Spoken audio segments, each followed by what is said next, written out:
एउटा ठुलो टिभी किन्नुपर्ने थियो, कुन छ मार्केटमा राम्रो अहिले? तिमी मी टिभी Q1 हेर न, कस्तो टिभी हो यो, कति इन्चको हो? 75 इन्चको QLED TV हो। सो एक्सपिरियन्स चाहिँ होस् मजाकै हुन्छ, ठुलो स्क्रिन छ नि त।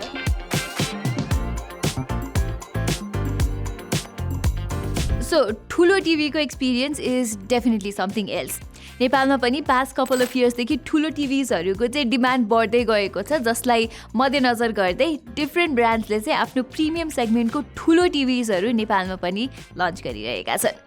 र आज म डिटेलमा कुरा गर्नेछु Xiaomiको यो Mi TV Q1 75 inch QLED टिभीको बारेमा, जुन Xiaomiको तर्फबाट नेपालमा पाइने सबैभन्दा एक्सपेन्सिभ, सबैभन्दा प्रिमियम टिभी हो। अब Xiaomi नेपाल टिभी स्पेसमा छिरेको लगभग 2-3 वर्ष नै भइसक्यो र यति थोरै समयमा पनि they have found big success. यही मोमेन्टमलाई प्रिमियम स्पेसमा पनि हासिल गर्नको लागि Xiaomiले कपल अफ मन्थ्स अगाडि यो टिभी नेपाली बजारमा इन्ट्रोड्युस गरेको थियो for a price of 3 lakh rupees. Anyways, as usual, let's start our review with the design side of things. Okay, यो एउटा प्रिमियम सेगमेन्टको टिभी भएपछि लुक्स र बिल्ड क्वालिटी वाइज चाहिँ यसमा केही पनि कम्प्रोमाइज रहेको तपाईँहरूले पाउनु हुँदैन। अलमोस्ट बेजल-लेस डिजाइनसँगै यहाँ मेटालिक ब्याग, एल्युमिनियम फ्रेम्स र स्ट्यान्ड दिएको छ Xiaomiले। र मलाई यो टिभीको बारेमा राम्रो लागेको अर्को कुरा is this large centre stand, जसले चाहिँ मजाको एरिया कभर गर्छ तपाईँको टिभी क्याबिनेटमा। त्यति मात्र नभई टिभीको ओभरअल वेट पनि यसले सजिलैसँग दानेको छ। डिस्प्लेतिर लाग्नु पर्दाखेरि चाहिँ एज आई सेड बिफोर, यो चाहिँ एउटा 75 इन्चको ठुलो QLED टिभी हो र तपाईँले यहाँ Dolby Vision, HDR10+, HLG जस्तो सबै सर्टिफिकेसनहरू भएको पाउनुहुन्छ। अब QLED टिभी भनेको के हो, यसले कसरी काम गर्छ, यसको फाइदा बेफाइदा के कस्तो छ भनेर चाहिँ मैले स्काईवर्थ टिभी जुन चाहिँ अस्ति भर्खरै रिभ्यू गरेको थिएँ त्यो भिडियोमा पनि कुरा गरिसकेको छु। सो यसपालि चाहिँ मैले त्यो कुरालाई अलिकति छोटकरीमा मात्रै भन्नेछु है त। सिम्पली भन्नुपर्दा QLED प्यानलमा चाहिँ एउटा क्वान्टम डटको लेयर प्रयोग हुन्छ, जसले नर्मल LED टिभी भन्दा बेटर ब्राइटनेस र कलर्सहरू डेलिभर गर्न सक्छ। र as expected Mi TV Q1 को कलर रिप्रोडक्सन पनि मलाई मजाको लागेको छ। यहाँ डिफल्टमा आउने स्ट्यान्डर्ड पिक्चर मोडमा भने चाहिँ कलर स्याचुरेसन अलिकति बेसी हुने रहेछ, तर you can always change that from the settings. मैले चाहिँ स्याचुरेसनलाई 40 तिर राख्दाखेरि बेस्ट रिजल्ट पाएको थिएँ। त्यसै गरी यो डिस्प्लेको अर्को तारिफ योग्य कुरा चाहिँ यसको ब्ल्याक लेभल्स पनि हो, which looks really good. Obviously यसलाई चाहिँ एउटा OLED टिभीसँग चाहिँ कम्पेयर गर्न मिल्दैन, तर इट्स माइल्स बेटर देन मैले युज गरेको अरू LED टिभीजहरू और इभन स्काईवर्थकै QLED टिभी जुन चाहिँ मैले पहिला रिभ्यू गरिसकेको छु। अब त्यसको रिजन चाहिँ के हो भने Xiaomiले यसमा 192 जोन सहितको फुल अरे लोकल डिमिङ दिएको छ। फर स्टार्टर्स, लोकल डिमिङ भनेको चाहिँ LED टिभीजको कन्ट्रास्ट रेसियो इम्प्रुभ गर्नको लागि युज गरिने टेक्नोलोजी हो, जसले डिस्प्लेको ब्याकलाइटलाई चाहिँ छुट्टै छुट्टै जोनमा डिभाइड गरिदिन्छ अनि कन्टेन्ट अनुसार चाहिने ठाउँमा चाहिँ जोनलाई डिम अथवा ब्राइट गर्छ। As a result you get deeper blacks, better whites र ultimately better contrast ratio. In fact Mi TV Q1 मा 10,000:1 को कन्ट्रास्ट रेसियो रहेको छ, जुन चाहिँ निकै इम्प्रेसिभ कुरा हो। यो चिज चाहिँ रियल लाइफ भिडियोहरूमा हेर्दा स्वात्तै नोटिस हुने हुँदा आई एम श्योर कि तपाईँले विभिन्न खाले कन्टेन्ट चाहिँ यहाँ मजाले इन्जोय गर्न सक्नुहुन्छ। ओके, डिपर ब्ल्याक सँगै यु अल्सो गेट 1000 निट्सको पिक ब्राइटनेस यहाँ, जुन चाहिँ एउटा टिभीको लागि एकदमै नै ठुलो नम्बर हो टु बी अनेस्ट। इनफ्याक्ट मैले युज गरेको टिभिज मध्ये केही हाइएस्ट ब्राइटनेस भएको टिभी यही नै हो जस्तो लाग्छ मलाई चाहिँ। कुनै कुनै केसमा त म्यानुअली ब्राइटनेस कम पनि गर्नु परेको थियो।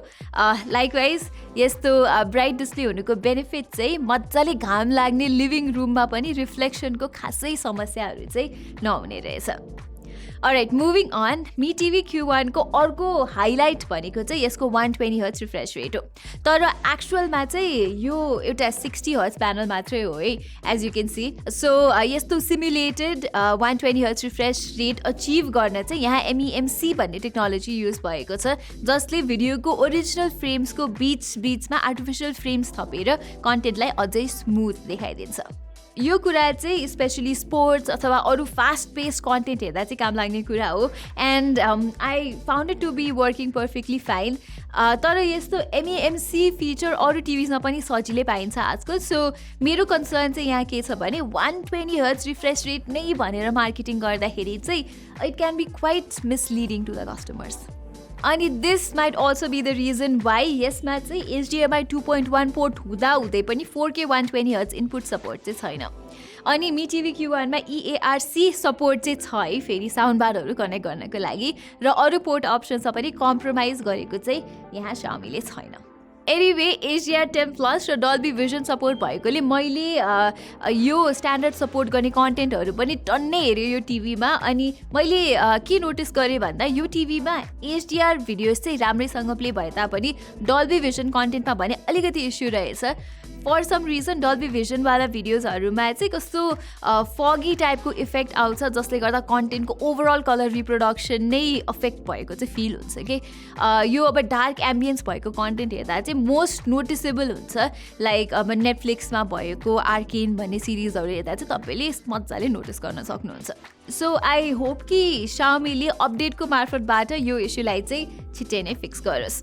ओके अब अडियो क्वालिटीको कुरा गर्नु पर्दाखेरि चाहिँ इट्स क्वाइट इम्प्रेसिभ है मैले यो कुरा चाहिँ प्रायः अरू टिभी रिभ्यूमा चाहिँ भन्ने गरेको छैन तर Xiaomi ले Mi TV Q1 को अडियो डिपार्टमेन्टमा चाहिँ एकदमै चित्त बुझ्दो काम गरेको छ टोटल 30 वाटको आउटपुट भएको स्टेरियो स्पिकर्स छन् यहाँ विच इन्क्लुड्स 2वटा ट्विटर्स र 4वटा वुफर्स सो समाचार सुन्दा होस् या मुभिजहरू स्ट्रिम गर्दा नै भोकल्समा चाहिँ राम्रो क्ल्यारिटी तपाईँहरूले पाउनुहुन्छ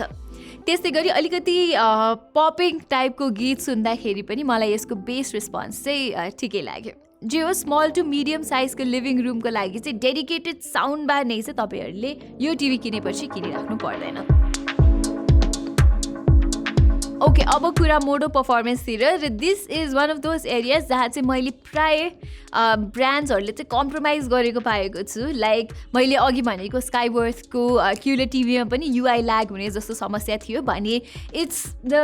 same thing here as well menu scroll गर्दा होस् अर कुनै एप खोल्दाखेरि तपाईँले Mi TV Q1 मा कहीँ कतै ल्याग चाहिँ पक्कै नोटिस गर्नुहुन्छ सो आई थिङ्क म्यानुफ्याक्चरर्सले चाहिँ यस्तो कुरामा पनि ख्याल गर्नुपर्छ एटलिस्ट प्रिमियम टिभिजहरूको सेगमेन्टमा यहाँ स्टोरेज भन्ने पर्याप्त नै दिएको छ है फेरि टोटलमा 32 GB को इन्टर्नल स्टोरेज छ यसमा जसमध्ये 27-28 GB चाहिँ युजेबल छ software wise it runs on Android TV 10 र आई विश Xiaomi ले चाहिँ यहाँ गुगल टिभी दिएको भए चाहिँ it would have been much better तर टु कम्पेन्सेट अल दिस तपाईँले यसमा Xiaomi के प्याचवल भन्ने सिस्टम चाहिँ पाउनुहुन्छ जसको UI एन्ड्रोइड टिभी भन्दा अलिकति भिन्न छ स्टिल यो पनि इन्डिया लगायत 2-3वटा अरू रिजनमा मात्रै अभाइलेबल छ which does not include Nepal अनि इन्डिया रिजन सेट गरेर युज गरिहाले पनि कन्टेन्ट रेकमेन्डेसन चाहिँ इन्डिया स्पेसिफिक मात्रै आउँछ जुन चाहिँ मलाई अलि इरेलिभेन्ट नै लाग्यो ओके अब यो चाहिँ एउटा एन्ड्रोइड टिभी भएपछि प्ले स्टोरबाट एपहरू डाउनलोड गर्न मिल्ने त भइहाल्यो त्यसबाहेक क्रोमकास्ट र गुगल भोइस असिस्टेन्ट जस्तो फिचरहरू पनि यहाँ राम्रैसँग काम गर्छ ह्यान्ड्स फ्री भोइस कन्ट्रोलको लागि Xiaomi ले चाहिँ यहाँ फार फिल्ड माइक्रोफोन पनि दिएको छ सो यो टिभीलाई चाहिँ तपाईँहरूले रिमोट बिना नै यसरी हे Google open YouTube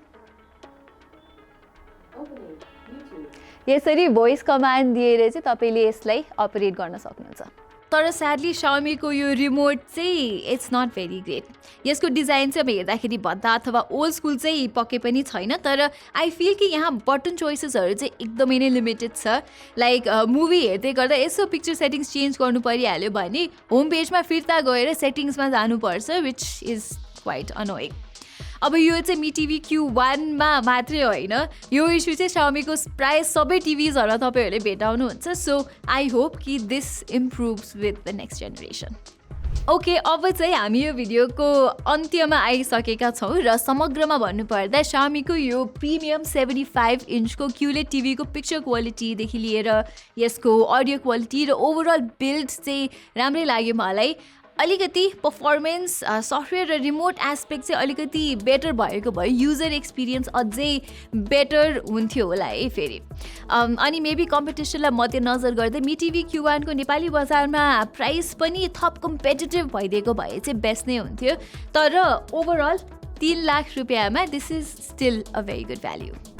so guys that was all for this video. र हामी चाहिँ यस्तै अरू IoT डिभाइसेसहरूको होम अप्लायन्सेसको पनि रिभ्यू लिएर आउने सोचिरहेको छौँ. So do let me know in the comments if you would like that. आजको लागि चाहिँ यति नै. म प्रतिमालाई बिदा दिनुहोस्. धन्यवाद.